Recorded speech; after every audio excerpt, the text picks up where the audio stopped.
좋아요와 구독은 혼자 영상을 제작하는 저에게 큰 힘이 되며 다음 영상도 쉽게 시청하실 수 있습니다. 오늘도 사연함에 도착한 편지 하나를 가져왔습니다. 이번 사연은 정말 가슴 아픈 이야기인데요. 37살 은정이라는 분이 보내주신 사연인데요.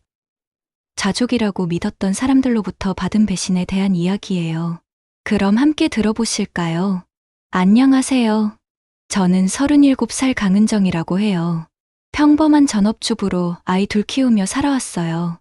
사실 저는 제 삶이 꽤 만족스럽다고 생각했어요. 남편은 세상 누구보다 믿었던 사람이고, 여동생은 제 가장 친한 친구 같은 존재였거든요. 우리 집은 신혼 때부터 살았던 아파트였어요. 2층에 있어서 창문으로 보는 풍경이 참 좋았어요. 거실 창가에는 작은 화분들을 놓아두고 가꾸는 게 제 소소한 취미였어요. 매일 아침 그 창틀 앞에 서서 커피를 마시는 게 제 하루의 시작이었죠. 남편 민수는 회사원이에요. 성실하고 책임감 강한 사람이었어요. 결혼한 지 12년 동안 단 한 번도 바람 피울 거라는 생각을 해본 적이 없었어요. 매일 저녁 6시 반에 집에 와서 아이들과 놀아주고 주말에는 가족과 시간을 보내는 그런 평범한 가장이었거든요. 여동생 수진이는 저보다 4살 어려요. 미혼이고 회사 다니면서 혼자 살고 있어요. 우리 집에서 차로 20분 정도 떨어진 곳에 원룸을 얻어서 살았어요. 수진이는 어릴 때부터 저와 정말 친했어요. 언니라기보다는 친구 같은 관계였죠. 수진이는 일주일에 2~3번은 우리 집에 놀러 왔어요. 아이들도 이모를 정말 좋아했고 남편도 수진이를 친동생처럼 아껴주었어요. 명절이나 생일 같은 특별한 날에는 항상 함께 보냈고 가족 여행도 종종 같이 갔어요. 그런데 몇 달 전부터 작은 균열이 제 눈에 들어오기 시작했어요. 처음에는 정말 사소한 것들이었어요. 너무 사소해서 그냥 지나칠 수 있을 정도의 일들이었죠. 3월 어느 날이었어요. 평소처럼 남편의 와이셔츠를 세탁하려고 세탁기에 넣고 있는데 어느 날 남편 셔츠에서 맡은 낯선 향수 냄새가 났어요. 처음엔 대수롭지 않게 넘겼어요. 회사에 새로운 여직원이 향수를 진하게 뿌려서 그런가 보다 했거든요. 하지만 그 향수 냄새는 제가 한 번도 맡아본 적 없는 향이었어요. 달콤하면서도 묵직한 그런 향이었어요. 플로럴 계열이긴 한데 뭔가 관능적인 느낌이 드는 그런 향수였어요. 저는 보통 깔끔하고 시원한 향의 향수를 좋아하거든요. 그날 밤 남편에게 물어봤어요. 여보, 오늘 네 셔츠에서 향수 냄새가 나던데? 향수 냄새? 글쎄, 잘 모르겠네. 아마 엘리베이터에서 누군가 향수를 진하게 뿌렸나 봐. 남편은 별 관심 없다는 듯이 대답했어요. 그때는 그 말에 의심 없이 넘어갔죠. 하지만 제 머릿속은 자꾸만 그 냄새를 붙잡았어요. 왜 그랬을까요? 지금 생각해보니 여자의 직감 같은 게 있었던 것 같아요. 뭔가 이상하다는 본능적인 느낌이었어요. 며칠이 지나고 또 다른 일이 있었어요. 거실을 청소하다가 소파 틈새에서 작은 것 하나를 발견했어요. 처음에는 먼지인 줄 알았는데 자세히 보니 머리핀이었어요. 그것은 분명 제 것이 아니었어요. 작고 예쁜 은색 머리핀이었는데 저는 그런 스타일의 머리핀을 사용하지 않거든요. 저는 머리가 짧아서 머리핀을 거의 사용하지 않아요. 가끔 사용할 때도 검은색이나 갈색의 단순한 디자인을 선호해요. 하지만 그 머리핀은 달랐어요. 작은 꽃 모양의 장식이 달려있고 은색으로 반짝이는 예쁜 디자인이었어요. 누가 봐도 젊은 여성이 사용할 법한 그런 머리핀이었죠. 심장이 철렁 내려앉았어요. 순간 머릿속이 하얗게 변하면서 여러 가지 생각들이 스쳐 지나갔어요. 혹시 남편이 다른 여자를 집에 데려온 건 아닐까? 아니면 제가 모르는 사이에 누군가가 우리 집에 왔다 간 건 아닐까? 하지만 곧 다른 가능성이 떠올랐어요. 그 머리핀은 여동생이 자주 꽂고 다니던 것과 똑같았어요. 아니, 정확히 말하면 여동생이 예전에 했던 머리핀과 비슷한 스타일이었어요. 수진이는 머리핀을 자주 사용해요. 머리가 긴 편이라서 반묶음을 할 때 항상 예쁜 머리핀을 사용하거든요. 그리고 수진이 스타일과 정확히 일치하는 그런 머리핀이었어요. 순간 등골이 오싹해졌어요. 하지만 동시에 제 자신을 타이르기 시작했어요. 설마 그럴 리가 없어. 수진이는 내 친동생이고 민수는 내 남편이야. 그런 일이 일어날 리 없어. 하지만 한번 의심이 시작되니까 모든 게 다르게 보이기 시작했어요. 창틀 틈새로 스며드는 바람조차 비밀을 속삭이는 듯했어요. 평소에는 시원하고 상쾌하게 느껴졌던 그 바람이 갑자기 차갑고 으스스하게 느껴졌어요. 그날 밤 저는 잠을 이룰 수 없었어요. 계속 그 머리핀 생각만 났어요. 침대에 누워서 천장을 바라보면서 여러 가지 시나리오를 그려봤어요. 혹시 수진이가 놀러 왔을 때 머리핀이 떨어진 건 아닐까? 그럴 수도 있지. 수진이는 자주 우리 집에 오니까 그럴 수도 있어. 하지만 왜 소파 틈새에 있었을까? 그리고 왜 지금까지 발견되지 않았을까? 여러 생각이 머릿속을 맴돌았지만 저는 애써 부정적인 생각을 지우려고 했어요. 가족을 의심한다는 게 너무 끔찍했거든요. 다음 날 아침 평소처럼 창틀 앞에서 커피를 마시고 있는데 남편이 출근 준비를 하고 있었어요. 넥타이를 매면서 거울을 보는 남편의 모습을 보니까 갑자기 어색한 느낌이 들었어요. 여보, 어제 수진이가 집에 왔다 갔나? 수진이. 아니, 안 왔는데. 왜? 아니야. 그냥 궁금해서. 남편은 별일 아니라는 듯이 대답했어요. 하지만 제게는 그 대답이 뭔가 어색하게 들렸어요. 평소보다 조금 더 빨리 대답한 것 같았고, 목소리 톤도 평소와 달랐어요. 그날부터 저는 남편과 여동생의 사소한 시선 교환, 대화 하나에도 불길한 그림자를 보게 됐어요. 예전에는 자연스럽게 보였던 것들이 갑자기 의심스럽게 보이기 시작한 거예요. 예를 들어 수진이가 집에 놀러 왔을 때 남편과 눈이 마주치면 서로 미소를 짓는 게 이상하게 보였어요. 예전에는 그냥 가족 간의 자연스러운 교감이라고 생각했는데 이제는 뭔가 다른 의미가 있는 것 같았어요. 또한 남편이 수진이와 대화할 때의 목소리 톤도 예전과 다르게 들렸어요. 더 부드럽고 따뜻한 느낌이었어요. 저와 대화할 때보다 더 관심 있게 들어주는 것 같았고요. 수진이도 마찬가지였어요. 남편 앞에서는 평소보다 더 밝게 웃고 더 예쁘게 행동하는 것 같았어요. 옷차림도 우리 집에 올 때는 평소보다 더 신경 써서 입고 오는 것 같았고요. 어느 날은 수진이가 저에게 이런 말을 했어요. 언니, 형부 정말 좋은 사람이야. 언니가 행복해 보여서 나도 기뻐. 그때는 그냥 동생의 순수한 마음이라고 생각했어요. 하지만 지금 생각해보니 그 말에는 다른 의미가 있었던 것 같아요. 마치 자신도 남편에게 마음이 있다는 걸 은근히 드러내는 것 같았어요. 남편도 비슷한 말을 한 적이 있어요. 수진이 정말 착한 것 같아. 네가 그런 동생이 있어서 좋겠다. 그때도 그냥 처남에 대한 애정 표현이라고 생각했는데 지금은 다르게 들려요. 시간이 지날수록 제 의심은 더 커져갔어요. 하지만 확실한 증거는 없었어요. 그냥 느낌과 추측뿐이었거든요. 그래서 더 답답했어요. 어느 날 밤, 남편이 늦게 들어왔어요. 평소보다 1시간 정도 늦었죠. 회식이 있었다고 했는데 술 냄새는 별로 나지 않았어요. 그리고 평소와 달리 샤워를 먼저 하더라고요. 여보, 오늘 회식 어땠어?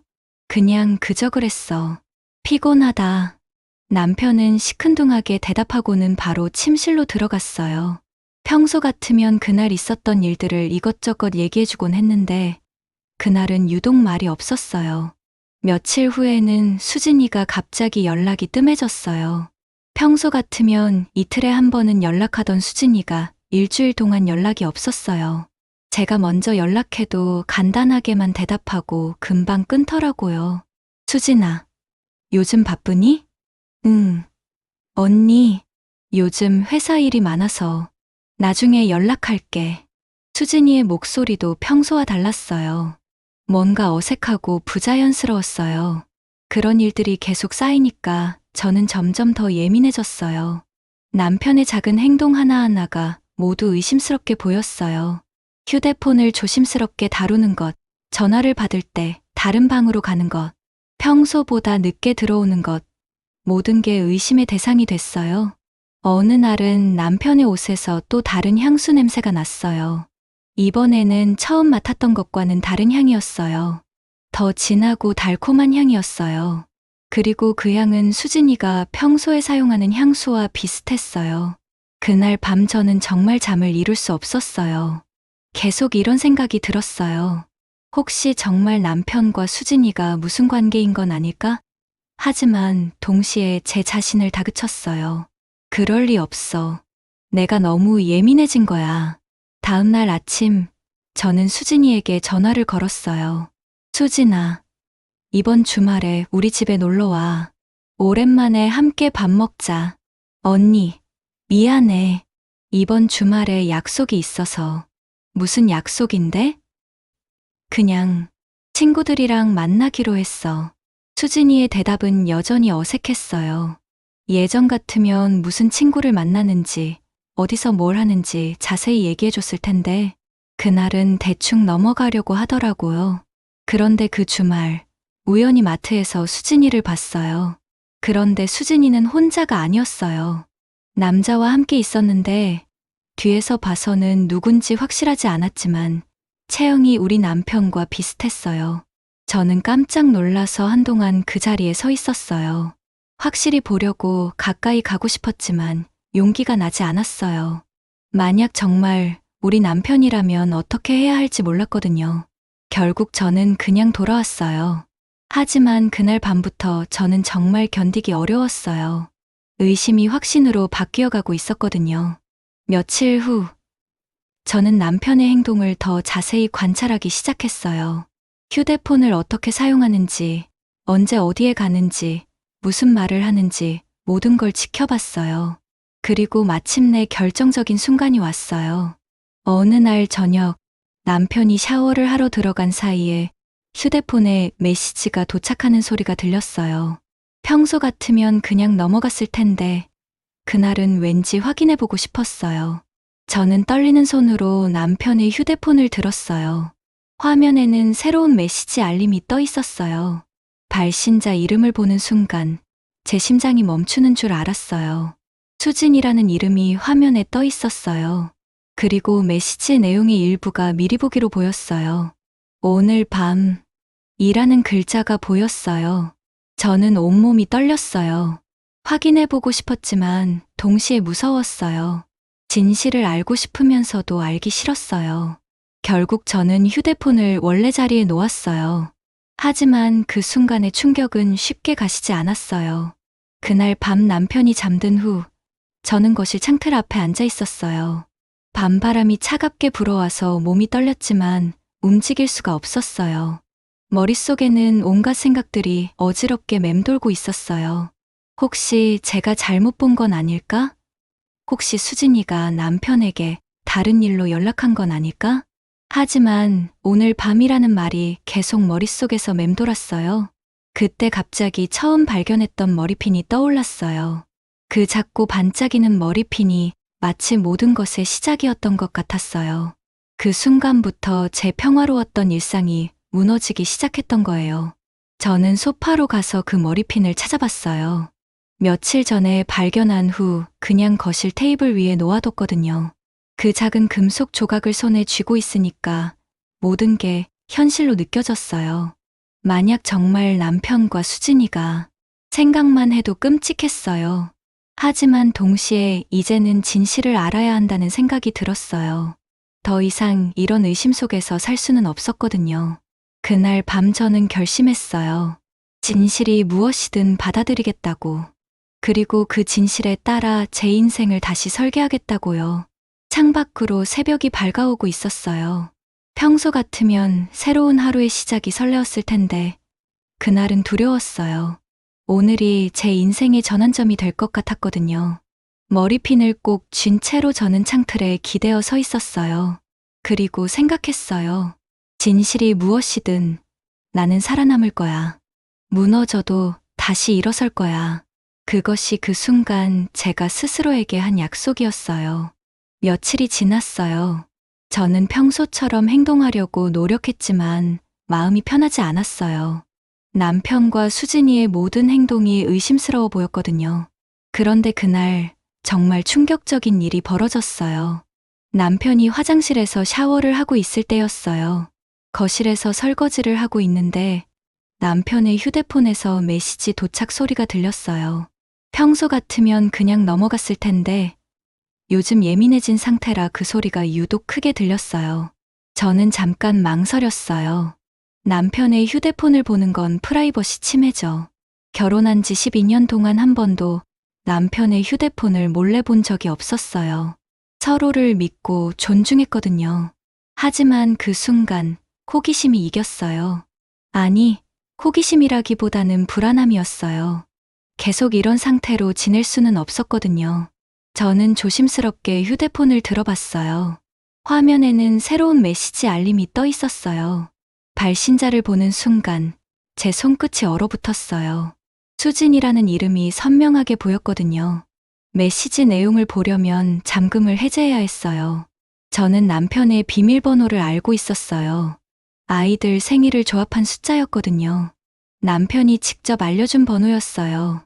떨리는 손가락으로 비밀번호를 입력했어요. 화면이 열리면서 메시지가 보였어요. 그 내용을 읽는 순간 저는 온몸이 굳어버렸어요. 오늘 밤 기다릴게. 단순한 5글자였지만 그 의미는 분명했어요. 이건 단순한 가족 간의 연락이 아니었어요. 뭔가 은밀한 약속을 의미하는 메시지였어요. 저는 휴대폰을 쥔 채로 한동안 움직일 수 없었어요. 머릿속이 하얗게 변하면서 아무 생각도 할 수 없었거든요. 그런데 갑자기 화장실에서 물 멈추는 소리가 들렸어요. 남편이 샤워를 끝낸 거예요. 저는 급하게 휴대폰을 원래 자리에 놓고 싱크대로 돌아갔어요. 손이 너무 떨려서 설거지를 제대로 할 수 없었어요.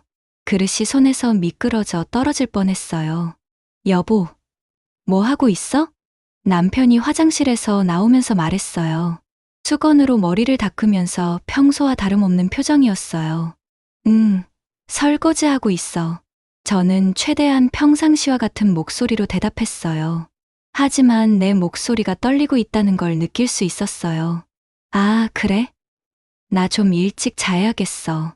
내일 아침 일찍 일어나야 해서. 남편은 그렇게 말하고는 침실로 들어갔어요. 하지만 저는 알고 있었어요. 남편이 거짓말을 하고 있다는 걸요. 내일은 토요일이었거든요. 평소 토요일에는 늦잠을 자는 게 남편의 습관이었어요. 저는 설거지를 마치고 거실 소파에 앉았어요. 머릿속이 복잡했어요. 방금 본 메시지가 계속 떠올랐어요. 오늘 밤 기다릴게. 수진이가 무엇을 기다린다는 걸까요? 그리고 남편은 그 메시지를 보고 어떻게 할까요? 시간이 지나면서 집안이 조용해졌어요. 아이들은 이미 잠들었고 남편도 침실에서 자는 듯 했어요. 하지만 저는 잠들 수 없었어요. 계속 그 메시지 생각만 났거든요. 밤 11시쯤이었을까요? 갑자기 남편이 침실에서 나왔어요. 옷을 갈아입고 있더라고요. 여보, 어디가? 저는 최대한 자연스럽게 물어봤어요. 아, 회사에 급한 일이 생겨서. 밤에 미안해. 남편은 서둘러서 옷을 챙기면서 대답했어요. 하지만 그 모습이 평소와 달라 보였어요. 뭔가 들뜬 것 같았어요. 이렇게 늦은 시간에 회사 일이 생겨? 시스템에 문제가 생겨서 당장 처리해야 해. 늦게 들어올 수도 있으니까 먼저 자. 남편은 그렇게 말하고는 빠르게 집을 나섰어요. 현관문이 닫히는 소리가 유난히 크게 들렸어요. 저는 그 자리에 그대로 앉아 있었어요. 이건 분명 거짓말이었어요. 남편의 회사는 24시간 운영되는 곳이 아니었거든요. 그리고 야근을 해도 미리 얘기해주는 게 남편의 습관이었어요. 무엇보다 남편의 표정이 이상했어요. 급한 일 때문에 나가는 사람의 표정이 아니었어요. 오히려 설레는 것 같았어요. 저는 시계를 봤어요. 밤 11시 20분이었어요. 수진이의 메시지가 떠올랐어요. 오늘 밤 기다릴게. 혹시 남편이 지금 수진이를 만나러 간 건 아닐까요? 생각만 해도 가슴이 아팠어요. 하지만 동시에 확인하고 싶었어요.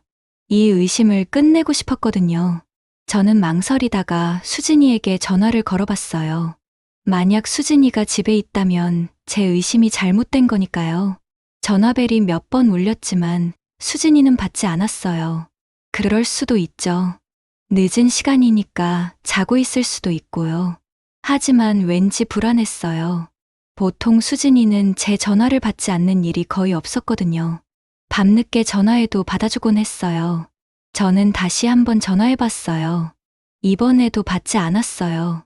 세 번째 전화도 마찬가지였어요. 그때 문득 예전에 수진이가 말했던 게 떠올랐어요. 자신의 원룸 주소를 알려준 적이 있었거든요. 한 번도 가본 적은 없었지만 위치는 알고 있었어요. 저는 잠깐 망설였어요. 이런 시간에 수진이 집에 가는 게 맞을까요? 하지만 이 불안함을 해소하려면 직접 확인하는 수밖에 없었어요. 저는 옷을 입고 집을 나섰어요. 다행히 아이들은 깊게 잠들어 있었어요. 혹시나 해서 이웃집 아주머니께 잠깐 부탁드린다고 메모를 남겼어요. 차를 몰고 수진이 집으로 향했어요. 밤길이 어둡고 쓸쓸했어요. 평소 같으면 이런 시간에 혼자 운전하는 걸 무서워했을 텐데 그날은 다른 생각을 할 여유가 없었어요. 수진이가 사는 원룸 건물에 도착했어요. 2층에 있다고 했던 것 같아요. 저는 차에서 내려서 건물을 올려다봤어요. 2층 창문에 불이 켜져 있었어요. 수진이가 집에 있다는 뜻이었어요. 그럼 제 의심이 잘못된 건가요?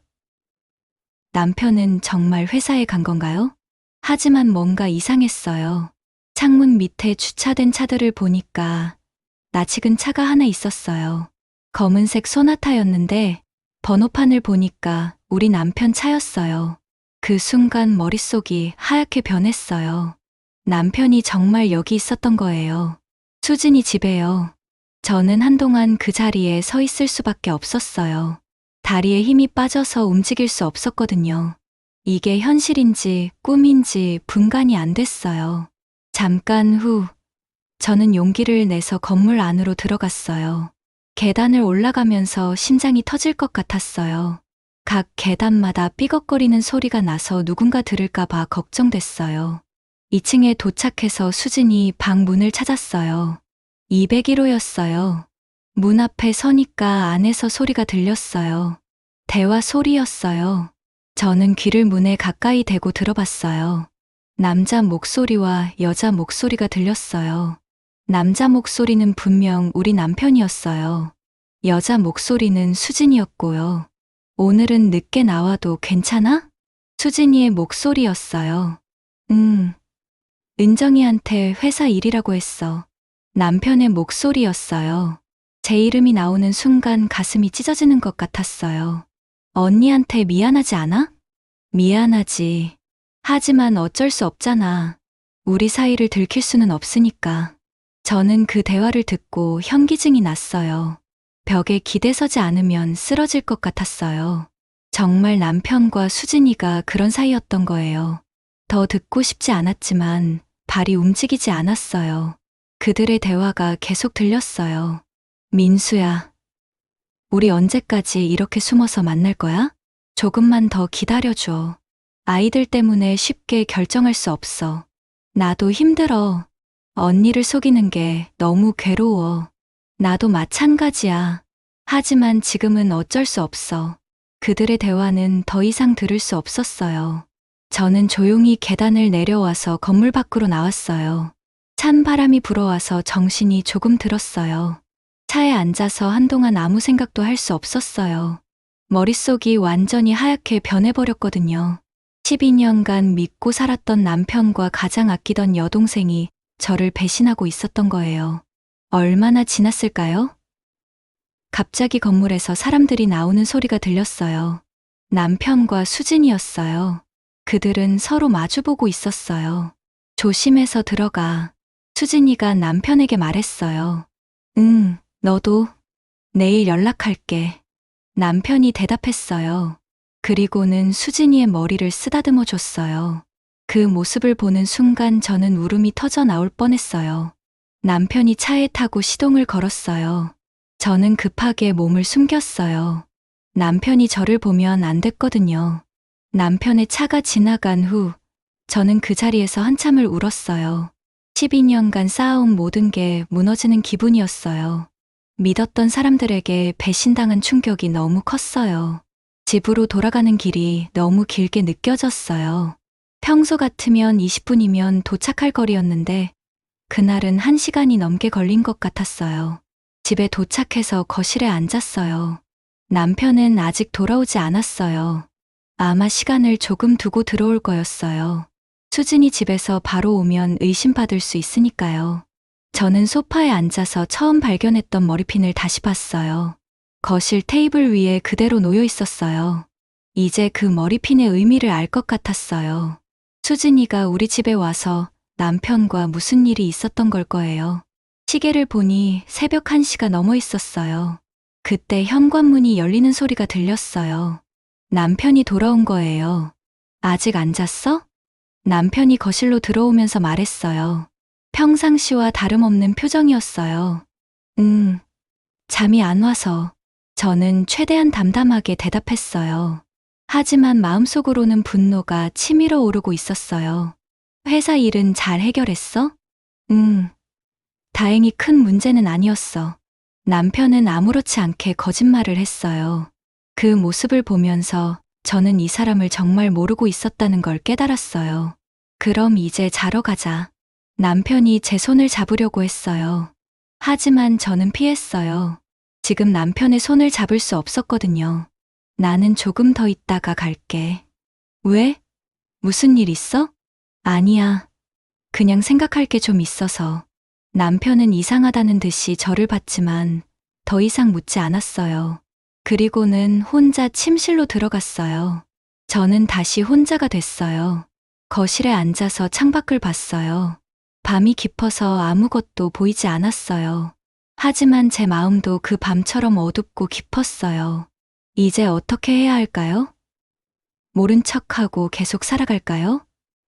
아니면 남편과 수진이를 추궁해야 할까요? 머릿속이 복잡했어요. 한 가지 확실한 건 제 인생이 완전히 바뀌었다는 거였어요. 더 이상 예전처럼 평화로운 가정생활을 할 수 없을 것 같았어요. 그날 밤 저는 거의 잠들지 못했어요. 계속 남편과 수진이의 대화가 머릿속에서 맴돌았어요. 그리고 그들이 얼마나 오랫동안 저를 속여왔는지 궁금했어요. 새벽이 되어서야 조금 잠들 수 있었어요. 하지만 악몽을 꿨어요. 남편과 수진이가 저를 비웃으면서 떠나가는 꿈이었어요. 그 꿈에서 깨어났을 때 베개가 눈물로 젖어 있었어요. 다음 날 아침, 남편은 평소와 다름없이 행동했어요. 아이들과 장난치고 저에게도 자연스럽게 대화를 걸었어요. 하지만 저는 그 모든 게 가식으로 보였어요. 여보, 오늘 수진이가 놀러 온대. 남편이 아침을 먹으면서 말했어요. 수진이가? 아까 전화했어. 점심때쯤 온다고 하더라. 저는 그 말을 듣고 가슴이 철렁했어요. 수진이가 오늘 온다고요? 어젯밤 일이 있었는데도요? 뭔 일로 와? 그냥 언니가 보고 싶다고 하더라. 남편의 대답을 듣고 저는 화가 났어요. 어젯밤에 남편과 은밀한 만남을 가졌으면서 어떻게 이렇게 뻔뻔할 수 있을까요? 점심시간이 되자 정말 수진이가 왔어요. 평소와 다름없는 밝은 표정이었어요.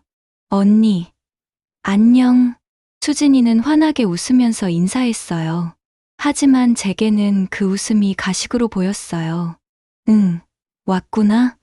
저는 최대한 평상시처럼 대답하려고 했어요. 하지만 목소리가 떨리는 걸 느낄 수 있었어요. 그날 오후 내내 저는 남편과 수진이를 관찰했어요. 그들은 평소처럼 자연스럽게 행동했어요. 하지만 가끔 주고받는 시선이나 미소에서 뭔가 다른 의미를 느낄 수 있었어요. 특히 제가 자리를 비운 사이에 그들이 무슨 대화를 하는지 궁금했어요. 화장실에 갔다가 돌아오는 길에 거실 근처에서 그들의 대화를 들어봤어요. 어젯밤은 정말 고마웠어. 수진이의 목소리였어요. 나도 네가 있어서 행복해. 남편의 목소리였어요. 그 짧은 대화만으로도 충분했어요. 그들이 정말 그런 사이라는 걸 다시 한번 확인할 수 있었거든요. 저는 거실로 들어가면서 일부러 기침을 했어요. 그러자 그들은 급하게 대화를 끊고 자연스럽게 행동하기 시작했어요. 언니, 괜찮아? 안색이 안 좋아 보여. 수진이가 걱정하는 척 물어봤어요. 아니야. 그냥 요즘 좀 피곤해서. 저는 그렇게 대답했어요. 실제로 피곤했어요. 어젯밤에 거의 잠들지 못했거든요. 그날 저녁 수진이가 돌아간 후 저는 남편에게 넌지시 물어봤어요. 수진이 요즘 어때 보여? 왜? 그냥 뭔가 달라 보이는 것 같아서. 글쎄, 나는 평소와 비슷해 보이던데. 남편은 무덤덤하게 대답했어요. 하지만 저는 느낄 수 있었어요. 남편이 조금 긴장하고 있다는 걸요. 그날 밤도 저는 잠들기 어려웠어요. 머릿속에서 계속 어젯밤 들었던 대화가 맴돌았어요. 그리고 오늘 수진이가 와서 한 행동들도 떠올랐어요. 이제 저는 확실히 알았어요. 남편과 수진이가 저를 배신하고 있다는 걸요. 하지만 어떻게 해야 할지 모르겠었어요. 이 상황을 어떻게 해결해야 할까요? 창밖으로 새벽이 밝아오고 있었어요. 새로운 하루가 시작되고 있었지만 저에게는 희망적으로 보이지 않았어요. 오히려 더 힘든 하루가 될 것 같았어요. 저는 거실 창틀에 기대어 서면서 생각했어요. 이제 더 이상 모른 척할 수 없을 것 같다고요. 진실과 마주할 시간이 다가왔다고요. 며칠이 더 지났어요. 저는 평소처럼 생활하려고 노력했지만 마음이 편하지 않았어요. 남편과 수진이를 볼 때마다 그날 밤의 기억이 되살아났거든요. 그들의 대화, 그들의 모습, 모든 게 생생하게 떠올랐어요. 저는 더는 참을 수 없었어요. 이런 상태로 계속 지낼 수는 없었거든요. 확실하게 해야 할 일이 있었어요. 진실을 직면하고 정리해야 했어요. 그래서 저는 결심했어요. 수진이를 불러내서 직접 얘기해보기로요. 더 이상 숨어서 관찰하고 추측하는 건 의미가 없었어요. 당사자들에게 직접 들어야 했어요. 월요일 오전, 남편이 출근하고 아이들이 학교에 간 후 저는 수진이에게 전화를 걸었어요. 수진아, 오늘 시간 돼? 얘기하고 싶은 게 있어서. 언니, 갑자기 무슨 일이야? 수진이의 목소리에서 당황하는 기색이 느껴졌어요. 그냥 중요한 얘기가 있어. 우리 집으로 와줄 수 있어? 오늘은 회사에서. 수진아, 정말 중요한 얘기야. 제발 와줘. 제 목소리가 간절했나 봐요. 수진이는 잠깐 망설이다가 대답했어요. 알았어, 언니. 점심시간에 갈게. 전화를 끊고 나서 저는 한동안 가만히 있었어요. 마음을 정리할 시간이 필요했거든요. 오늘 수진이와 나눌 대화가 제 인생을 완전히 바꿀 수도 있다는 걸 알고 있었어요. 점심시간이 되자 수진이가 왔어요. 평소와 달리 표정이 어두워 보였어요. 뭔가 예상하고 있는 것 같았어요. 언니, 왔어. 응, 들어와. 앉아. 저는 수진이를 거실로 안내했어요. 우리는 마주 앉았어요. 그 순간이 정말 어색했어요. 평소 같으면 자연스럽게 대화를 시작했을 텐데, 그날은 달랐어요. 한동안 침묵이 흘렀어요. 저는 어떻게 시작해야 할지 고민했어요. 너무 직설적으로 말하면 수진이가 부인할 수도 있고, 너무 돌려서 말하면 진실을 알아내기 어려울 수도 있었거든요. 수진아, 저는 천천히 입을 열었어요. 언니, 요즘 네가 좀 이상해. 뭔가 숨기는 게 있는 것 같아. 수진이의 표정이 굳어졌어요. 손을 꼭 쥐고 있는 게 보였어요. 무슨 말이야? 언니? 나는 평소와 똑같은데? 정말 그래? 나한테 숨기는 거 없어? 언니, 갑자기 왜 이래? 무슨 일 있었어? 수진이는 오히려 저에게 반문했어요. 하지만 그 목소리에서 불안함이 느껴졌어요. 저는 잠깐 망설였어요. 이제 직접적으로 물어봐야 할 시간이었어요. 수진아, 솔직히 말해줘. 혹시 네가 내 남편이랑 그 말을 꺼내는 게 너무 어려웠어요. 입 밖으로 내는 순간 모든 게 현실이 될 것 같았거든요. 혹시 네가 내 남편이랑 무슨 사이야? 수진이는 그 말을 듣고 깜짝 놀란 표정을 지었어요. 그리고는 급하게 부인했어요. 언니, 무슨 소리야? 그런 게 아니야. 정말? 정말이야. 언니, 나를 뭘로 보는 거야? 수진이는 억울하다는 듯이 말했어요. 하지만 저는 그 표정에서 거짓말을 하고 있다는 걸 느낄 수 있었어요. 그럼 지난주 토요일 밤에 니네 집에서 민수랑 뭘 했어? 제가 그렇게 말하자 수진이의 얼굴이 창백해졌어요. 완전히 당황한 표정이었어요. 언니, 어떡해. 내가 봤어. 민수 차가 니네 집 앞에 주차된 것도 봤고, 니네가 대화하는 것도 들었어. 수진이는 아무 말도 할 수 없었어요. 입을 벌렸다 닫았다 하면서 말을 찾지 못하고 있었어요. 수진아, 이제 그만 솔직하게 말해줘. 니랑 민수가 어떤 사이인지. 저는 최대한 차분하게 말했어요. 하지만 마음속으로는 화가 나고 있었어요. 수진이는 한참 동안 말이 없었어요. 그러더니 갑자기 눈물이 글썽글썽하더라고요. 언니, 미안해. 뭐가 미안해? 정말 미안해. 우리는 수진이는 말을 잇지 못하고 울기 시작했어요. 그 모습을 보면서 저는 확신했어요. 정말 그런 일이 있었다는 걸요. 수진아, 울지 말고 제대로 말해봐. 니랑 민수가 어떤 사이야? 언니, 우리 사랑하게 돼버렸어. 그 말을 듣는 순간 제 귀가 멍해졌어요. 머릿속이 하얗게 변하면서 아무 생각도 할 수 없었어요. 예상하고 있던 일이었지만 막상 직접 들으니까 충격이 너무 컸어요. 사랑한다고? 제 목소리가 떨리고 있었어요. 언니, 정말 미안해. 우리도 어쩔 수 없었어.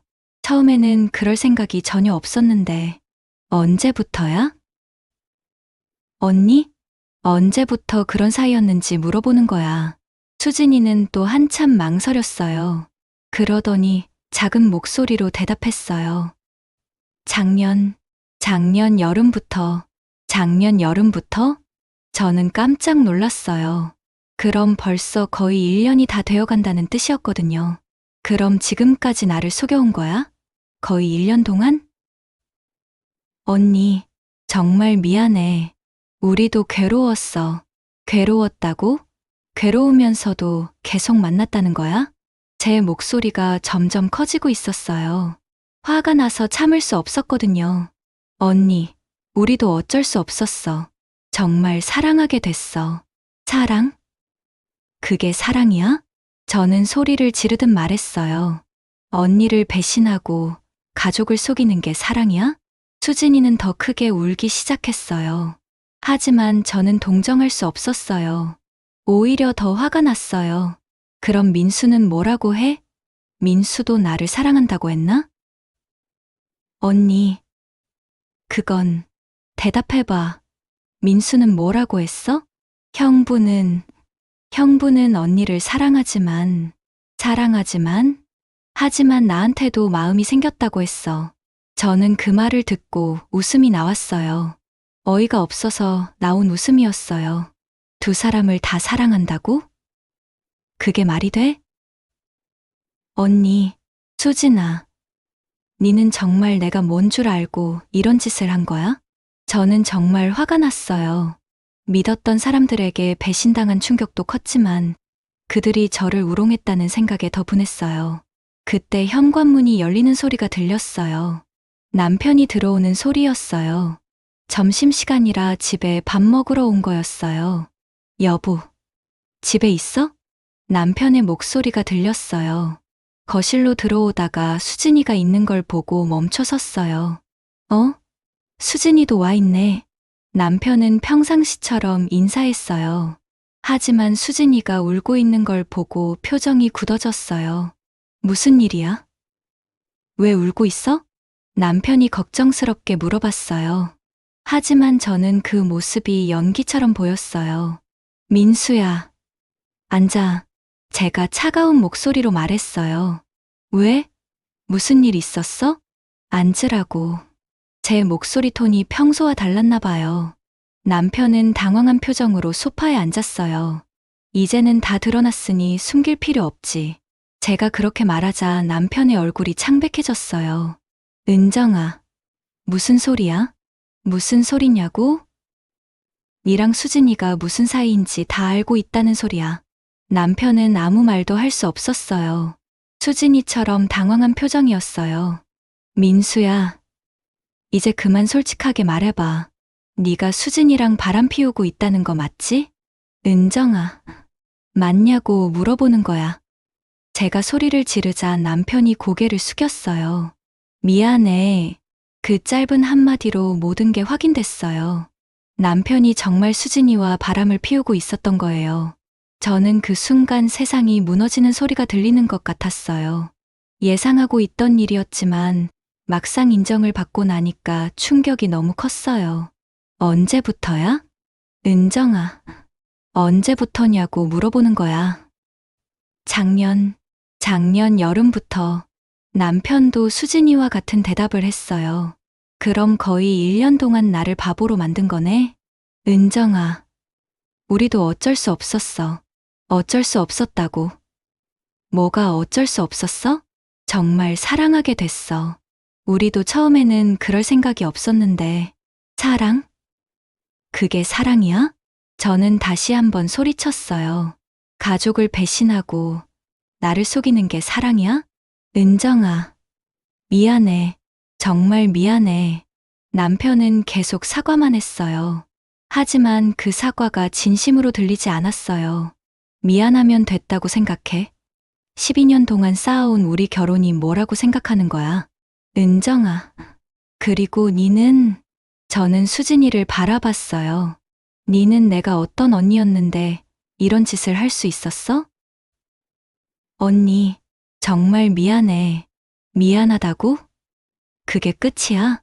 수진이는 계속 울기만 했어요. 아무 말도 하지 못했어요. 니네 둘이 나를 완전히 바보로 만들었구나. 1년 동안 내 앞에서 연기하면서. 은정아, 연기가 아니야. 우리도 정말 괴로웠어. 괴로웠으면 하지 말았어야지. 왜 계속했어? 제가 소리치자 남편이 무표정하게 말했어요. 이제는 다 드러났으니 숨길 필요 없지. 그 말을 듣는 순간 저는 정말 충격을 받았어요. 남편이 이렇게 차갑게 말할 줄은 몰랐거든요. 뭐라고? 이제 더 이상 숨길 필요 없다는 말이야. 그럼 어떻게 하려고? 계속 만날 거야? 은정아, 우리 이야기해보자. 뭘 이야기해? 네가 다른 여자랑 바람 피웠는데 뭘 이야기해? 우리 이혼하자. 남편이 갑자기 그런 말을 했어요. 저는 귀를 의심했어요. 뭐라고? 이혼하자. 이제 더 이상 의미 없잖아. 의미 없다고? 12년 결혼이 의미 없다고? 은정아, 우리 이미 끝난 거야. 니도 알잖아. 남편의 말이 너무 차가웠어요. 마치 처음부터 계획했던 것처럼 들렸어요. 네가 수진이랑 살고 싶어서 이러는 거지? 남편은 대답하지 않았어요. 하지만 그 침묵이 답이었어요. 저는 그 순간 정말 절망스러웠어요. 믿었던 남편이 이렇게 차갑게 나올 줄은 몰랐거든요. 수진아, 니는 어떻게 생각해? 제가 수진이에게 물어봤어요. 언니, 나는 솔직하게 말해봐. 니도 민수랑 살고 싶어? 수진이는 한참 동안 말을 못했어요. 그러더니 작은 목소리로 대답했어요. 언니, 미안해. 우리 사랑해. 그 말을 듣고 저는 완전히 무너졌어요. 제가 가장 믿었던 두 사람이 저를 완전히 배신한 거였어요. 저는 소리를 질렀어요. 참을 수 없었거든요. 나가. 당장 나가. 은정아. 나가라고. 두 사람 다 당장 내 눈앞에서 사라져. 수진이는 울면서 일어났어요. 남편도 따라서 일어났어요. 은정아, 우리 나중에 차근차근 이야기하자. 이야기할 거 없어. 나가. 저는 계속 소리쳤어요. 두 사람은 어쩔 수 없이 집을 나갔어요. 혼자 남은 저는 소파에 주저앉았어요. 온몸에 힘이 빠져서 움직일 수 없었어요. 12년간 믿고 살았던 모든 게 무너진 기분이었어요. 저는 한참을 울었어요. 분노와 슬픔, 배신감이 한꺼번에 밀려왔어요. 어떻게 이런 일이 생길 수 있을까요? 어떻게 가장 가까운 사람들이 저를 이렇게 배신할 수 있을까요? 그날 밤, 창틀 사이로 스며든 달빛은 하얗게 빛났지만 제 마음속은 시커먼 어둠뿐이었어요. 제가 알고 있던 모든 것이 거짓이었다는 사실을 받아들이기 어려웠어요. 하지만 한 가지 확실한 건 이제 결정을 내려야 한다는 거였어요. 이 상황을 어떻게 정리할지, 앞으로 어떻게 살아갈지 결정해야 했어요. 그날 밤 저는 거의 잠들지 못했어요. 계속 생각만 했어요. 이혼을 해야 할까요? 아니면 다른 방법이 있을까요? 아이들은 어떻게 해야 할까요? 새벽이 되어서야 조금 마음이 정리됐어요. 이제 저는 새로운 결정을 내려야 했어요. 더 이상 과거에 얽매여 있을 수는 없었거든요. 창밖으로 새벽이 밝아오고 있었어요. 새로운 하루가 시작되고 있었어요. 그리고 저에게도 새로운 인생이 시작될 예정이었어요. 며칠 후 남편은 집을 나가며 편지 한 장을 남겼어요. 그 사이 저는 아이들에게 어떻게 설명해야 할지 고민하며 지냈어요. 큰아이는 중학교 2학년이라 눈치가 빨랐어요. 부모가 며칠째 대화를 나누지 않는다는 걸 알아챘거든요. 엄마, 아빠랑 싸웠어? 둘째 아이가 천진하게 물어봤을 때 저는 어떻게 대답해야 할지 몰랐어요. 아직 초등학교 4학년인 아이에게 이런 복잡한 어른들의 문제를 설명하기에는 너무 어렵거든요. 아니야. 아빠가 출장이 좀 길어져서 그래. 저는 일단 그렇게 둘러댔어요. 하지만 언젠가는 진실을 말해야 할 때가 올 거라는 걸 알고 있었어요. 그날 아침 아이들을 학교에 보내고 난 후 거실 테이블 위에서 남편이 남긴 편지를 발견했어요. 하얀 봉투에 제 이름이 적혀 있었어요. 손글씨를 보는 순간 가슴이 철렁했어요. 떨리는 손으로 그 봉투를 열었을 때 저는 믿을 수 없는 고백을 읽게 되었어요. 남편의 글씨로 빼곡하게 적힌 편지였어요. 은정아, 이 편지를 쓰는 게 너무 어렵다. 하지만 더 이상 거짓말을 할 수는 없을 것 같아서 모든 진실을 적는다. 편지의 첫 문장을 읽는 순간부터 불안했어요. 진실이라니요? 아직 더 숨겨진 것이 있다는 뜻인가요? 사실은 결혼 전부터 수진이와 나는 함께였어. 네가 알고 있는 것보다 훨씬 오래된 관계야. 그 문장을 읽는 순간 머리가 하얘졌어요. 결혼 전부터라니요? 그럼 저와 만나기 전부터 수진이와 사귀었다는 뜻인가요? 손이 덜덜 떨려서 편지를 제대로 잡을 수 없었어요. 하지만 계속 읽어야 했어요. 진실을 알아야 했거든요. 나는 대학교 때부터 수진이를 좋아했어. 하지만 수진이는 나를 거절했지. 그때 네를 만났고 네한테 마음이 생겨서 결혼을 결심했어. 하지만 결혼식 날조차 수진이만 바라봤다. 결혼식 날조차 수진이만 바라봤다고요? 그럼 저와의 결혼이 무슨 의미였나요? 편지를 계속 읽어나갔어요. 결혼 초기에는 정말 네를 사랑하려고 노력했어. 수진이에 대한 마음을 잊으려고 했지. 하지만 수진이가 자주 우리 집에 놀러 오면서부터 다시 마음이 흔들리기 시작했어. 저는 그동안 수진이를 집에 자주 초대했던 제 자신이 원망스러웠어요. 제가 직접 그들에게 기회를 만들어준 셈이었거든요. 작년 여름, 네가 아이들과 친정에 놀러간 사이에 수진이와 처음으로 깊은 대화를 나눴어. 그때 수진이도 나에 대한 마음이 있다는 걸 알게 됐지. 작년 여름이요? 저는 그때를 기억했어요. 친정 어머니가 편찮으셔서 아이들과 함께 일주일 정도 머물렀었거든요. 그 사이에 그런 일이 있었다니요. 그 이후로 우리는 조금씩 가까워졌어. 처음에는 그냥 대화만 나눴지만 시간이 지나면서 서로의 마음을 확인하게 됐어. 편지를 읽으면서 저는 점점 더 분노가 치밀어 올랐어요. 그들이 얼마나 오랫동안 저를 속여왔는지 알 수 있었거든요. 은정아, 니를 속인 것은 정말 미안해. 하지만 수진이에 대한 내 마음은 어쩔 수 없었어. 처음 사랑이었거든. 처음 사랑이라고요? 그럼 저와의 사랑은 뭐였나요? 가짜였나요? 종이를 쥔 제 손이 덜덜 떨렸고 눈앞이 흐려졌어요. 하지만 편지는 아직 끝나지 않았어요. 우리는 정말 조심스럽게 만났어. 네가 눈치채지 않도록 최대한 신경 썼지. 하지만 사랑하는 마음을 숨기기가 너무 어려웠어. 조심스럽게 만났다고요? 저를 바보로 만들면서요? 네가 의심하기 시작한 건 몇 달 전부터였지? 머리핀을 발견했을 때부터였나?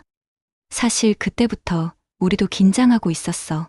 머리핀 얘기가 나오니까 그때 기억이 생생하게 떠올랐어요. 처음 그 작은 금속 조각을 발견했을 때의 그 불안감 말이에요. 수진이는 계속 그만하자고 했어. 언니에게 미안하다면서. 하지만 나는 포기할 수 없었어.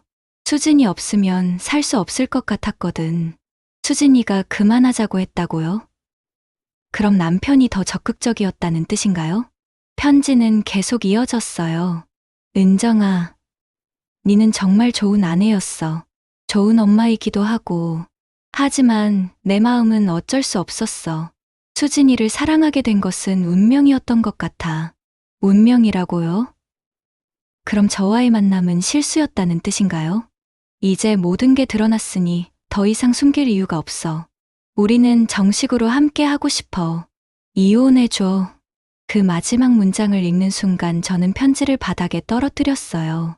온몸에서 힘이 빠져나가는 것 같았어요. 그 순간 깨달았어요.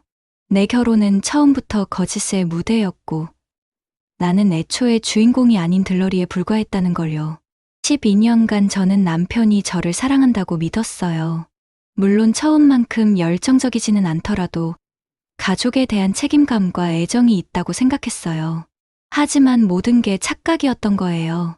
바닥에 떨어진 편지 옆에서 며칠 전 발견했던 머리핀이 반짝였어요. 그 작은 금속 하나가 제 지난 세월을 비웃는 듯 했어요. 저는 소파에 주저앉아서 한참을 멍하니 있었어요. 어떻게 이런 일이 일어날 수 있을까요? 어떻게 사람이 이렇게 잔인할 수 있을까요? 결혼식 날 수진이만 바라봤다는 그 말이 계속 머릿속에서 맴돌았어요. 그날 저는 세상에서 가장 행복한 신부라고 생각했는데 신랑은 다른 여자를 보고 있었다니요. 신혼여행 때는 어땠을까요? 첫 아이를 임신했을 때는, 둘째를 낳을 때는, 그 모든 순간들이 남편에게는 어떤 의미였을까요? 저는 결혼 앨범을 꺼내봤어요. 행복해 보이는 사진들이 가득했어요. 웃고 있는 남편의 모습도 많았어요. 하지만 이제는 그 웃음이 진짜였는지 의심스러웠어요. 특히 수진이가 함께 찍힌 사진들을 보니까 다르게 보였어요. 남편이 수진이를 바라보는 눈빛이 다른 것 같았어요. 더 따뜻하고 더 애정어린 시선이었어요. 어떻게 이런 걸 놓쳤을까요? 어떻게 이렇게 오랫동안 눈치채지 못했을까요? 문득 작년 여름이 떠올랐어요. 친정에 갔을 때 남편이 혼자 집에 남아 있었죠. 그때 수진이와 무슨 일이 있었다고 편지에 적혀 있었어요. 그 일주일 후 집에 돌아왔을 때 남편의 태도가 조금 달랐던 것 같기도 했어요. 더 다정하게 굴었던 기억이 나요. 그때는 제가 없어서 보고 싶었나 보다 생각했는데 실제로는 죄책감 때문이었을지도 모르겠어요. 수진이도 그 이후로 조금 달라졌던 것 같아요. 저를 대할 때 더 조심스러워했고 가끔 미안하다는 표현을 많이 했어요. 그때는 그냥 동생이 언니를 생각해주는 마음이라고 생각했는데요. 소독약 냄새 같은 차가움이 제 폐 속까지 스며들었고 비린내 같은 분노가 입안 가득 고여 토할 것 같았어요. 저는 다시 편지를 집어들고 읽어봤어요. 혹시 제가 잘못 이해한 부분이 있는지 확인하고 싶었거든요. 하지만 아무리 읽어봐도 내용은 같았어요. 남편은 결혼 전부터 수진이를 좋아했고 결혼 후에도 그 마음을 버리지 못했다는 것. 그리고 작년부터 본격적으로 불륜 관계를 시작했다는 것. 가장 충격적이었던 건 결혼식 날에 대한 부분이었어요. 제가 가장 행복했던 그 순간에 남편은 다른 여자를 생각하고 있었다니요. 저는 결혼식 사진을 다시 봤어요. 행복해 보이는 신랑 신부의 모습이 있었어요. 하지만 이제는 그 사진이 거짓처럼 느껴졌어요. 그때 휴대폰이 울렸어요. 수진이에게서 온 전화였어요. 저는 받기 싫었지만 뭔가 더 들어야 할 말이 있을 것 같아서 받았어요. 언니, 수진이의 목소리가 들렸어요. 울고 있는 것 같았어요. 뭐? 저는 차갑게 대답했어요. 언니, 정말 미안해. 어떻게 사과해야 할지 모르겠어. 사과? 지금 와서 사과가 무슨 소용이야? 언니, 우리도 정말 괴로웠어. 언니를 속이는 게 너무 힘들었어. 괴로웠으면 하지 말았어야지. 언니, 우리가 사랑하게 된 건 정말 어쩔 수 없었어. 사랑? 그게 사랑이야? 제 목소리가 높아지고 있었어요. 언니를 배신하고 가족을 파괴하는 게 사랑이야? 언니, 미안해. 미안하다는 말 그만해. 이제 와서 미안하다고 하면 뭐가 달라져? 언니, 사실 얘기하고 싶은 게 더 있어. 더? 뭐가 더 있어? 만나서 얘기할 수 있을까? 만날 필요 없어. 전화로 해. 언니, 사실 형부가 말한 것보다 더 복잡해. 뭐가 더 복잡하다는 거야? 수진이는 한참 망설이더니 말했어요. 사실 형부가 처음에 나한테 고백했을 때 나는 거절했어. 거절했다고? 응. 언니 남편이니까 안 된다고 했어. 하지만 형부가 계속 설득했어. 설득했다고? 형부가 언니와의 결혼이 실수였다고 했어. 나를 잊기 위해서 결혼했는데 효과가 없었다고. 그 말을 듣고 저는 더욱 화가 났어요. 그래서 나도 마음이 흔들렸어. 형부가 정말 진심인 것 같았거든. 네가 먼저 유혹한 게 아니라는 거야?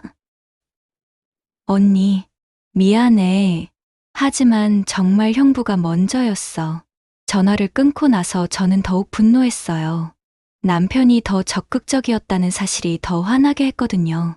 그럼 남편은 계획적으로 수진이를 유혹한 거였나요? 결혼 생활 내내 다른 계획을 세우고 있었던 건가요? 저는 남편의 물건들을 뒤져봤어요. 혹시 다른 증거가 있는지 찾아보고 싶었거든요. 서재에서 남편의 일기장을 발견했어요.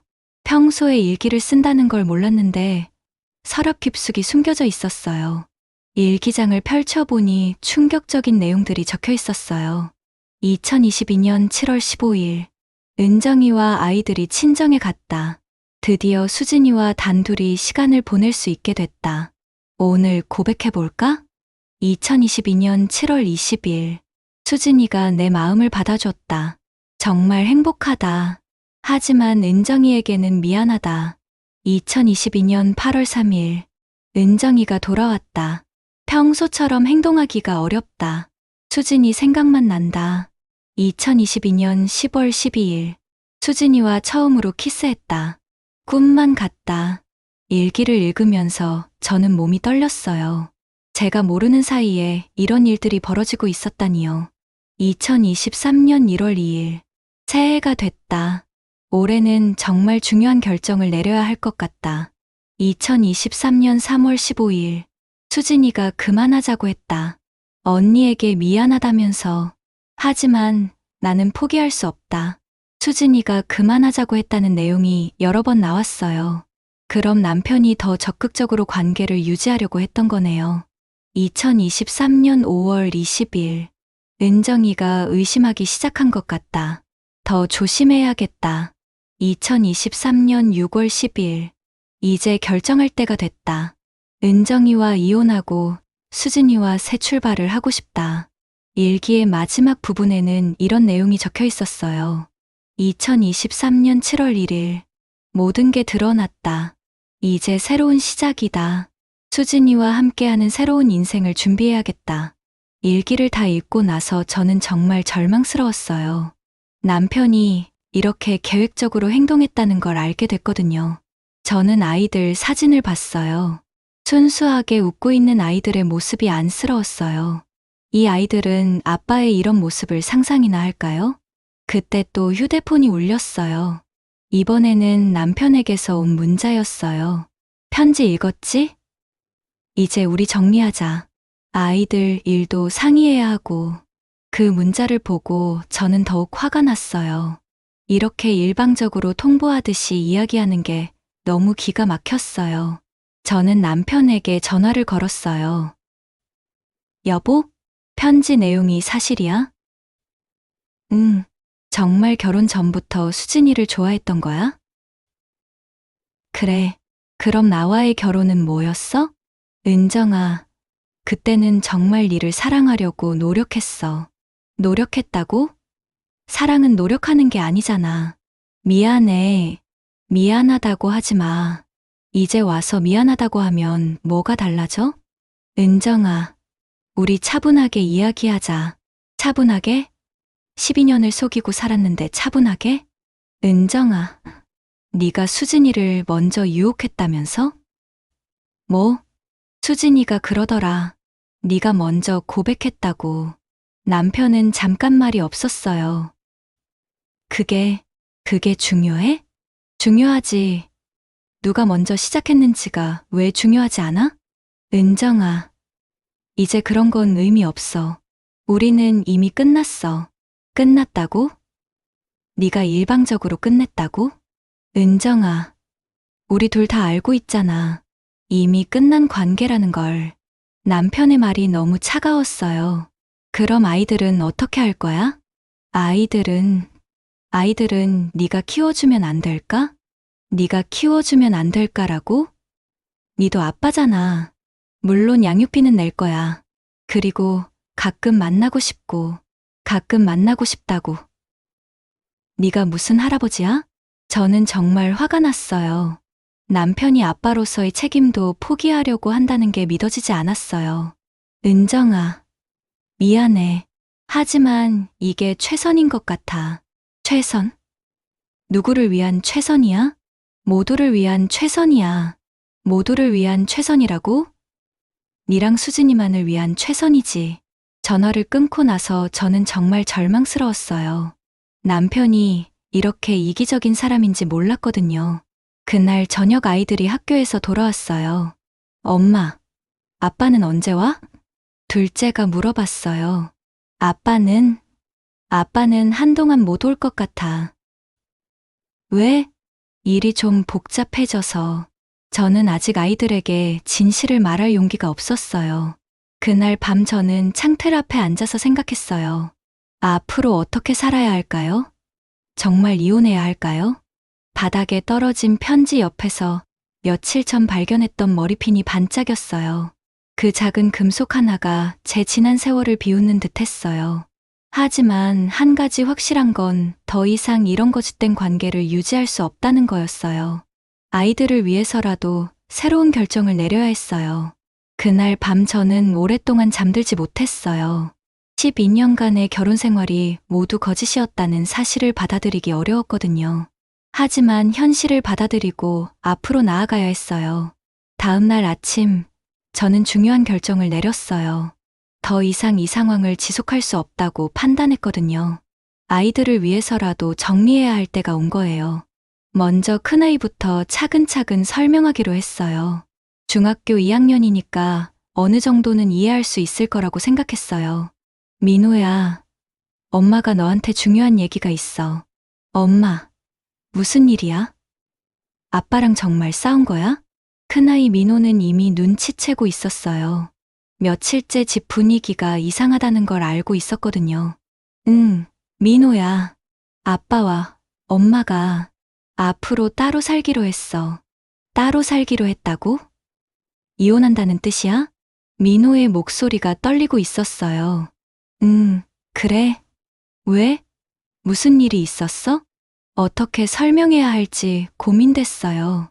아직 중학생인 아이에게 아빠의 불륜에 대해 자세히 말하기는 어려웠거든요. 아빠와 엄마가 서로 다른 사람을 좋아하게 됐어. 다른 사람? 응. 아빠가 다른 여자분을 좋아하게 돼서. 그래서 우리가 헤어지기로 한 거야. 민호는 한동안 말이 없었어요. 충격을 받은 것 같았어요. 그럼 아빠는 안 볼 수 있어? 아니야, 볼 수 있어. 아빠도 너희를 사랑하시니까. 사실 남편이 아이들에게 얼마나 관심을 가질지 확신할 수 없었지만 일단 아이에게 희망을 주고 싶었어요. 둘째 소희에게는 더 간단하게 설명했어요. 소희야, 아빠가 다른 곳에서 살기로 했어. 왜? 아빠가 우리를 싫어해? 아니야. 아빠는 소희를 사랑해. 하지만 어른들의 일이 복잡해져서 잠깐 떨어져 있기로 한 거야. 소희는 아직 상황을 완전히 이해하지 못하는 것 같았어요. 하지만 분위기가 심각하다는 건 느끼고 있었어요. 아이들에게 얘기하고 나서 저는 좀 더 마음이 정리됐어요. 이제 실질적인 준비를 해야 했어요. 먼저 변호사를 만나보기로 했어요. 이혼 절차와 재산 분할, 그리고 아이들 양육권에 대해 알아봐야 했거든요. 변호사 사무실에서 상담을 받으면서 저는 현실적인 문제들을 깨달았어요. 집은 남편 명의였고 저는 전업주부라서 당장 수입이 없었어요. 아이들을 키우면서 혼자 살아가기 위해서는 여러 가지 준비가 필요했어요. 부인께서 전업주부시니까 위자료와 양육비를 충분히 받을 수 있을 거예요. 특히 상대방의 불륜이 명확하니까 유리한 위치에 있습니다. 변호사의 말에 조금 안심이 됐어요. 적어도 경제적으로는 어느 정도 보장받을 수 있을 것 같았어요. 그런데 혹시 상대방이 양육권을 요구할 가능성은 있나요? 글쎄요. 불륜을 저지른 상황에서 양육권을 요구하기는 쉽지 않을 겁니다. 하지만 만약을 위해서 준비는 해둬야죠. 집으로 돌아오는 길에 저는 많은 생각을 했어요. 앞으로 정말 혼자서 아이들을 키워야 한다는 현실이 막막했어요. 하지만 동시에 해방감도 느꼈어요. 더 이상 거짓된 관계를 유지하지 않아도 된다는 생각에 오히려 후련했어요. 집에 도착해서 저는 남편의 물건들을 정리하기 시작했어요. 옷장에서 남편의 옷들을 꺼내면서 지난 12년간의 기억들이 스쳐 지나갔어요. 신혼 때 함께 골라준 넥타이, 아이들이 아빠에게 선물한 셔츠, 가족여행에서 입었던 티셔츠들. 하나하나가 추억이었지만 이제는 모두 쓸쓸하게 느껴졌어요. 남편의 책상을 정리하다가 저는 또 다른 충격적인 것을 발견했어요. 서랍 깊숙이 숨겨져 있던 수진이의 사진이었어요. 수진이가 혼자 찍은 사진이었는데 뒷면에는 남편의 글씨로 사랑하는 수진이에게라고 적혀 있었어요. 날짜를 보니 작년 크리스마스였어요. 작년 크리스마스에 저희 가족은 함께 보냈어요. 남편이 선물도 준비해줬고 아이들과 함께 즐거운 시간을 보냈어요. 하지만 그 뒤에서는 수진이에게 이런 사진을 준비하고 있었던 거네요. 그 사진을 보면서 저는 정말 화가 났어요. 가족과 함께 있으면서도 다른 여자를 생각하고 있었다니요. 저는 그 사진을 찢어버리고 싶었지만 증거로 남겨두기로 했어요. 혹시 나중에 필요할지도 모르니까요. 오후에 수진이에게서 또 전화가 왔어요. 언니, 만날 수 있을까? 만나서 뭐 하게? 마지막으로 얘기하고 싶은 게 있어. 전화로 해. 언니, 제발. 마지막이야. 수진이의 목소리가 간절했어요. 저는 잠깐 망설이다가 만나기로 했어요. 마지막으로 할 말이 있다면 들어보는 것도 나쁘지 않을 것 같았거든요. 카페에서 만난 수진이는 많이 초라해 보였어요. 눈이 퉁퉁 부어 있고 얼굴도 많이 상해 있었어요. 언니, 할 말이 있다며? 저는 차갑게 말했어요. 언니, 정말 미안해. 어떻게 사과해야 할지 모르겠어. 사과는 됐고, 하고 싶은 말이 뭐야? 언니, 사실 나는 형부랑 헤어지려고 해. 뭐? 저는 깜짝 놀랐어요. 형부랑 헤어지려고 한다고? 응, 더 이상 이런 식으로 살 수 없을 것 같아. 왜 갑자기? 언니를 보면서 내가 얼마나 나쁜 짓을 했는지 깨달았어. 수진이가 눈물을 흘리기 시작했어요. 언니, 나는 언니가 행복한 모습을 보고 싶었어. 근데 내가 그 행복을 망쳤어. 지금 와서 그런 말 해봤자 뭐가 달라져? 아무것도 달라지지 않아. 하지만 적어도 더 이상 잘못된 길로 가지는 않을 거야. 그럼 민수는 뭐라고 해? 형부는 화를 내고 있어. 나보고 언니 때문에 마음이 약해졌다고. 민수가 그런 말을 했어? 응, 형부는 정말 언니와 이혼하고 나랑 새 출발하고 싶어 해. 저는 그 말을 듣고 씁쓸했어요. 남편이 정말 저를 완전히 포기했다는 걸 확인한 셈이었거든요. 수진아, 네가 민수랑 헤어진다고 해서 우리 관계가 원래대로 돌아갈 수 있을 거라고 생각해. 아니, 아니야. 그건 바라지 않아. 다만, 다만, 다만 더 이상 잘못된 일은 하고 싶지 않아. 수진이의 말이 진심인지 확신할 수 없었어요. 하지만 적어도 죄책감은 느끼고 있는 것 같았어요. 수진아, 네가 정말 후회하고 있다면, 응, 다시는 내 앞에 나타나지 마. 그게 네가 할 수 있는 최소한의 예의야. 수진이는 고개를 끄덕였어요. 알겠어, 언니. 정말 미안해. 그게 수진이와 나눈 마지막 대화였어요. 집으로 돌아온 저는 결국 아이들을 데리고 집을 떠나기로 결심했어요. 이 집에서는 너무 많은 나쁜 기억들이 있었거든요. 저는 친정 부모님께 전화를 드렸어요. 엄마, 저 잠깐 집에 가도 될까요? 왜? 무슨 일 있었니? 민수랑 이혼하기로 했어요. 전화 너머로 엄마의 놀라는 소리가 들렸어요. 뭐라고? 이혼? 네. 민수가 다른 여자랑. 저는 간략하게 상황을 설명했어요. 엄마는 충격을 받으신 것 같았지만 저를 받아주겠다고 하셨어요. 그래. 일단 집에 와라. 애들이랑 함께. 짐을 싸면서 저는 마지막으로 창틀 앞에 서봤어요. 처음 의심이 시작됐던 그 자리였어요. 그때는 이런 결말이 올 줄 몰랐는데요. 거실을 바라봤을 때 공기엔 여전히 비린내가 감돌고 있는 것 같았어요. 그리고 바닥에는 머리핀이 남아 있었어요. 그 작은 물건이 내 삶의 폐허 위에서 반짝이며 모든 걸 조롱하는 듯했어요. 하지만 저는 깨달았어요. 무너진 건 가족이 아니라 내가 붙잡고 있던 거짓된 환상이었으므려. 12년간 저는 행복한 가정을 꾸리고 있다고 믿었어요. 사랑하는 남편과 귀여운 아이들, 자주 놀러 오는 여동생까지 모든 게 완벽해 보였어요. 하지만 그 완벽함은 거짓이었어요. 남편은 처음부터 다른 사람을 사랑하고 있었고, 여동생은 언니를 배신하고 있었어요. 저만 혼자 진실을 모르고 있었던 거예요. 남편과 여동생의 배신은 내 인생을 불태웠지만 동시에 다시 살아야 할 이유가 되었어요. 이제 더 이상 거짓된 관계에 얽매여 살 필요가 없어졌어요. 아이들과 함께 새로운 시작을 할 수 있게 된 거예요. 아이들에게도 이번 일이 교훈이 될 거라고 생각했어요. 진실한 관계가 얼마나 소중한지, 그리고 거짓말로는 행복을 유지할 수 없다는 걸 배우게 될 거예요.